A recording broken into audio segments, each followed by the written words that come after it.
Ready? We're going. Time is on. So, thank you. I'm Petró, and I'm here. I work here. I started this with Patrick and Sarah 5.5 years ago, and it was a dream to open a place where we could do what we love. And I'm from Australia.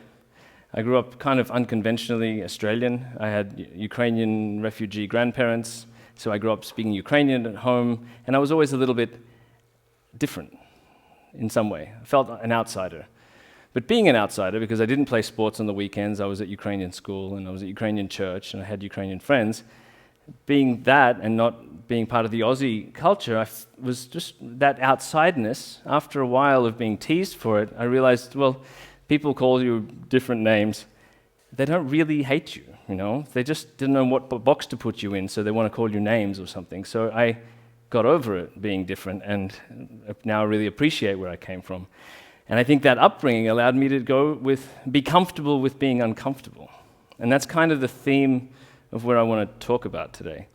I make a living out of making people feel comfortable so I can make them feel really uncomfortable. And I do it in my spare time as well. What I do here at Lucky Bodies is I do rolfing. Rolfing is all about changing people's postural habits and how their structure is organized. Deep myofascial work that can be soft and gentle, but also can be really strong and painful.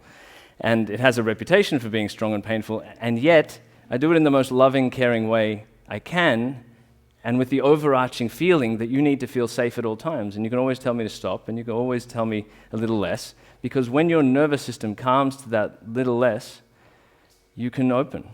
You can meet me. You can find some new thing in your body. We find where your edge is. I don't know where your edge is. We have to find it together. And in that finding we increase your edge. We get you to find things that you've not found before.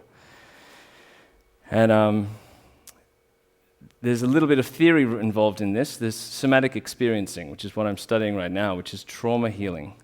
Trauma is like whatever your nervous system couldn't deal with at the time that something happened. And when you package that away because it was too much, it sort of stays there, and it kind of limits your life. You kind of act out in ways you don't know why, but you just don't like swimming, or you don't like dogs, or you don't like this.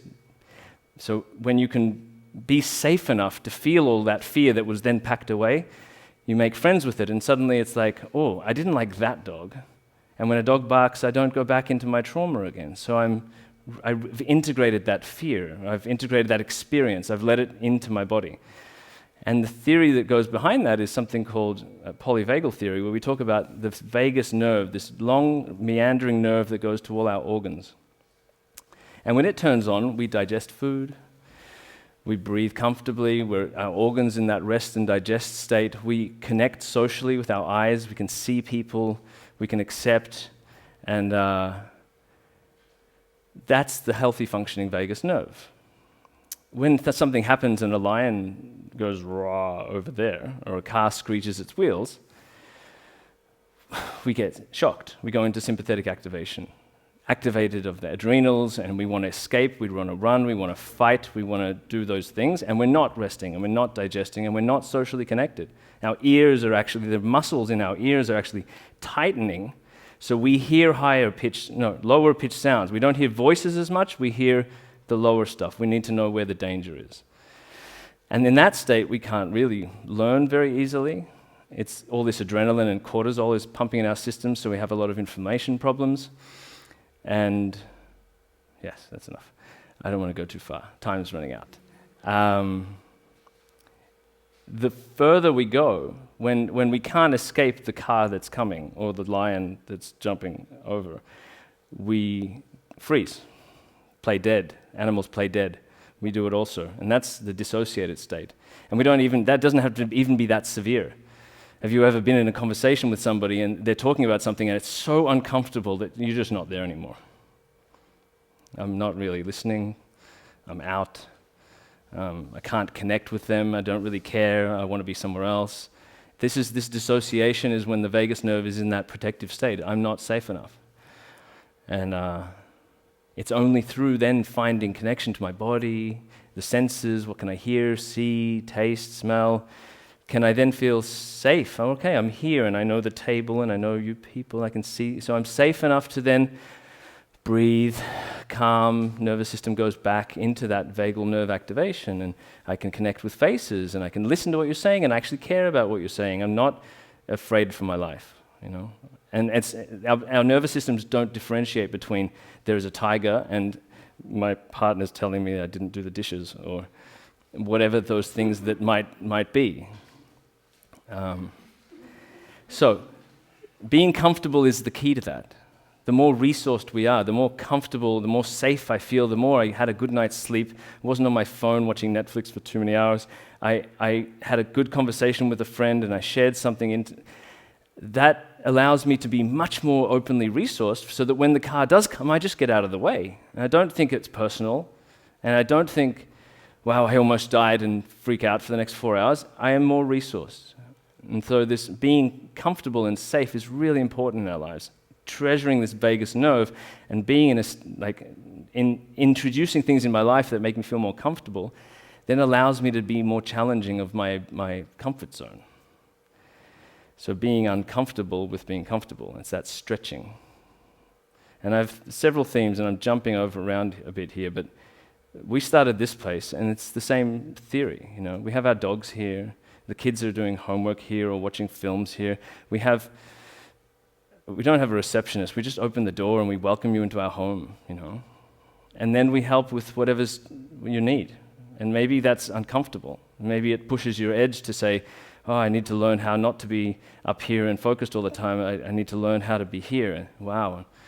But being here and not doing something is scary, you know, because if I'm doing something, then I'm good. I get acceptance because I'm doing something. But being here and not doing anything, it's kind of maybe vulnerable, maybe scary, maybe I have to get used to that feeling. I don't want to be there. I want to be here. And here, we hopefully are in a place where we can help you get out of pain, move better, enjoy this moment more, feel safe, so then you can challenge, you can go hiking, you can go swimming, you can dive, you can do whatever you can have more resources, basically. Because we're in pain, we have less resources. Another big part of my life is a men's circle that I started 5.5 years ago.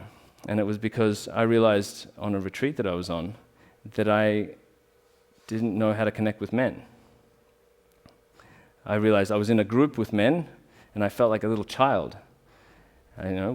Purely because there were 5 of them, I didn't really know them. One wears a Rolex, the other one drives a Range Rover. We're in this car, I feel like the kid in the back seat.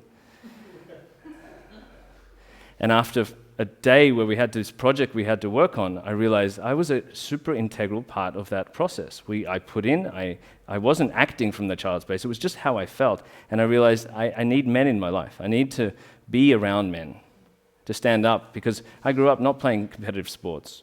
I grew up with certain things that kept me not pushing my edge. I think I would have been a good football player, but I never played. I came back here after that retreat, and we were opening this place. We'd just taken the lease, and here with rubble, I got 4 chairs from dissociated, and we started the first meeting. And for 2 years, it was kind of shitty. It was difficult. It was like 2 people, 4 people, 7 people was our max for 2 years. And it was like every 2 weeks we were doing it, some weeks not. And I was trying to convince men, there's a good reason to come and be vulnerable and share and focus on your emotions and share emotions. And they're like, what the fuck? And so it was tough. And it wasn't until I stepped into my vulnerability when somebody asked me, well, you all know David Lurie. He came to me and he said, I want to start a men's circle. And I was like, I have a men's circle. And I didn't invite you because I was threatened. I didn't want somebody taking over. I wanted to be important. I wanted my little stake in the ground.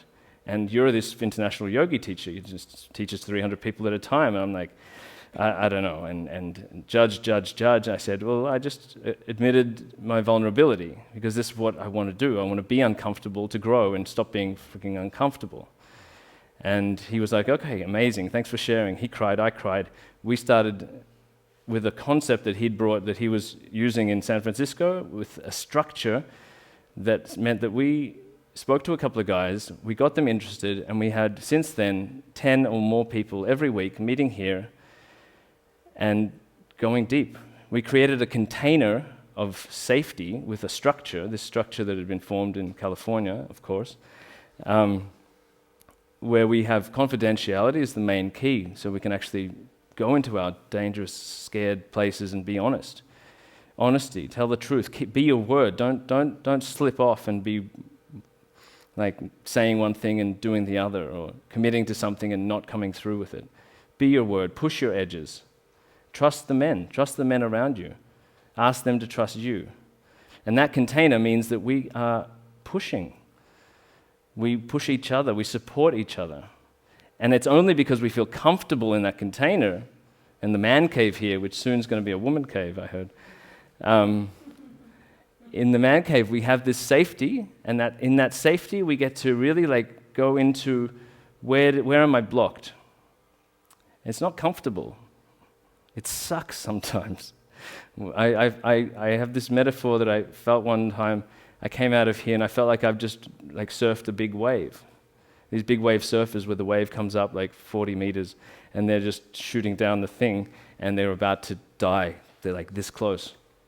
And it's not like anyone here was going to die, but the intensity of pushing each other means we don't necessarily want to be pushed. And yet when we do push each other, every single time in this place, we have come down and we have slid out of the other side of the wave. No, there's been no crash and burn here. We've gotten through because we hold with care and love and support and confidentiality and telling the truth and being your word and leaning to the edges and trust the men. All these 5 standards that we have that really hold us together. And I've lost it. There's these pieces. There's what we do here at Lucky Bodies. There's the trauma in our lives that keeps us back, and how if we can create things in our lives, that's right, I remember where I was going. Community. The community is the theme of this whole evening. We picked this theme and we tried to speak on perspectives on that. And right now, I haven't really, but community benefits from integral, authentic, honest men. The community benefits when somebody gets out of a limiting movement pattern that has been making them walk like this and starts to stand up and finds a new confidence. When they unpack a trauma that had been holding them back and they realize that, okay, not all men are bad. So I can look at a new man and I'm not afraid that he's that person who hurt me, or whatever it may be that might be holding someone back. And it's through creating safety in their lives and in their bodies and connected physically to their bodies that they're able to go through that, and then they're able to use those resources, the resource of my life is actually okay because I started a practice. I do yoga, or I do Tai Chi, or I have a breath practice. I visit people who do this stuff to help me because I know that I'm going through a time when I'm really busy and I have a lot on. So I'm going to make sure I book a massage every week, or see my naturopath, go to my yoga classes, whatever it takes to support me, to resource me, because I understand about my nervous system. I understand about, and that's because that's what we're teaching. We're teaching people, feel your body, be happy, enjoy the fact that, okay, there's a pain, but it's not all of you. It's this little part, and we can help you with that. Let's figure this out. There's a lot in this community, because it's an island in the sun, and people kind of leave their difficult jobs to move here, or make their money and then come here, or just come here because they don't want to be part of that stress, that somehow makes me get the impression that sometimes it's a bit of like, they have this phrase, fair weather friends, that it's very sunny and everyone's interested in doing stuff, but it's like, oh, today I don't feel like that. And that's part of what's uncomfortable. Uncomfortable is committing to something that sometimes you're not going to want to do. Sometimes you don't want to go to yoga. Sometimes you don't want to come to the men's circle. Sometimes you don't want to go visit your friend who you know who's going through a hard time. But all of these things are where the gold in life is. Like, going through what's uncomfortable is the most joy-giving thing there is, because you find real connection. You see face-to-face that somebody comes out of dissociation and starts to make eye contact with you and takes a deep breath and cries a bit and then says thank you. So it's worth it. And I want to, part of the reason why I just came to Matthew about this project was like, I want to make it a fun night with lots of great information and lots of great people so that I can push a message that I feel is unpopular. I want to make you feel all really comfortable so I can make you feel uncomfortable is actually good and you should do it in your lives. Yeah, and that's the timer. Thank you.